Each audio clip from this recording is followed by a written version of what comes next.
Welcome back to the Clay Kane Show on Sirius XM Urban View, channel 126, where talk empowers and becomes action. All right, today is World AIDS Day, and we wanted to do a World AIDS Day special. We did this last year, Emil, but I never want to get desensitized to the fight against HIV and AIDS and stigma and so on.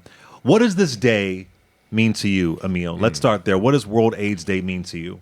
So World AIDS Day to me means that I'm still here, and that our community is recognizing the people that we've lost to the virus over the years, especially during the AIDS crisis in the 80s and late 80s and early 90s.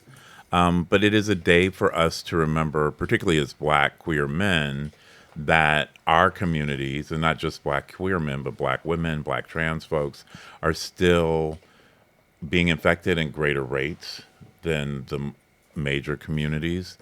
Carl, what does the day mean to you?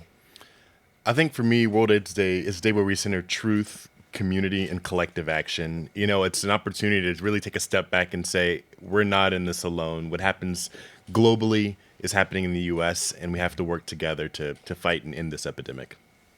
Doctor? I mean, I would say today for me is an exciting day to really look towards the future, to see what new opportunities around the corner to help prevent and treat people with HIV, so that hopefully we'll be able to have a generation that is not affected in the same way that we have in the past.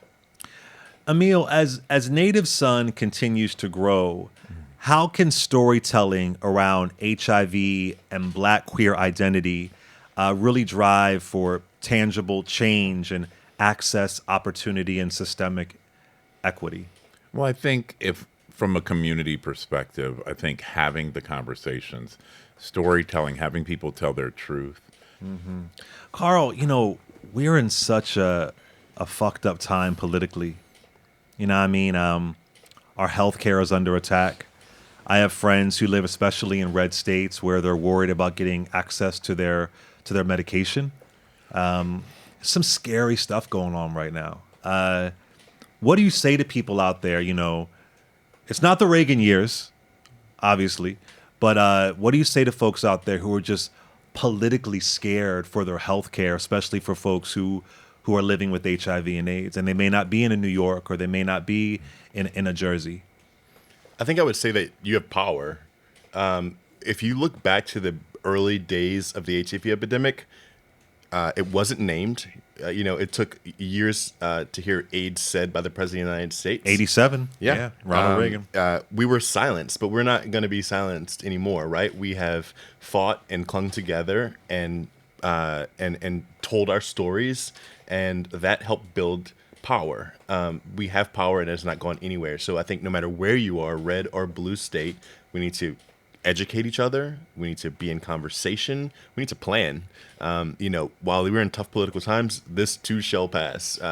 There will be elections, and we have to make sure that we show up and we Let's show hope up. there'll be elections. I have my fears. I have my fears, Clay. But Straight up. I would say voting is HIV advocacy as well, and we have to show up and we have to make sure that our voice is heard and that we put people in office that are going to protect our health and our wellness.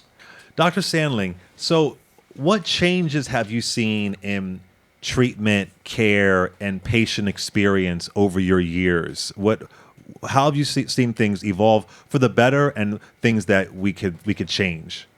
You know, there's been so much innovation over the last number of years. I was recently looking at a timeline from the earliest days when it wasn't even named to now, and the acceleration in prevention options and treatment options has really just kind of hit a break pace in the last number of years. As we'll probably talk about, there's a number of options for prevention and treatment that are long-acting.